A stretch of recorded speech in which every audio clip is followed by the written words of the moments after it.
कळवण तालुक्यातील शेपूपाडा येथे एखाद्या माणसाचा मृत्यू झाल्यास स्मशानभूमीपर्यंत पोहोचायला नदीच्या अर्ध्या पुरातून जीवघेणा प्रवास करून पावसाळ्यात जावे लागते। कदाचित नदीला मोठा पूर आल्यास नदीपात्रातून मृतदेह घेऊन जात असलेल्या स्थानिक व पाहुणे नागरिकांचे काय होईल? कदाचित पाण्याचा प्रवाह अधिक आल्यावर नागरिकांमध्ये पाण्यात वाहून जाण्याची भीती असते, मात्र प्रशासन यावर दुर्लक्ष करीत आहे।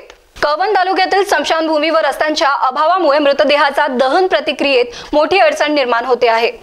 अनेक गावांमध्ये स्मशानभूमीची व्यवस्था नाही, तसेच रस्तेही नाहीत, त्यामुळे मृतदेह नेणे आणि अंतिम संस्कार करणे अत्यंत कठीण बनले आहे। यामुळे गावातील लोकांना मृतदेह जंगलामध्ये किंवा दूरच्या ठिकाणी नेऊन दहन करावे लागते, ज्यामुळे एक प्रकारे मृतदेहांचा वनवास चालू आहे। अशा समस्या गावातील मूलभूत सोयी सुविधांच्या अभावाचे आहे, जिथे प्रशासनाकडून व लोकप्रतिनिधींकडून आवश्यक असलेल्या सुविधांकडे दुर्लक्ष केले जात आहे।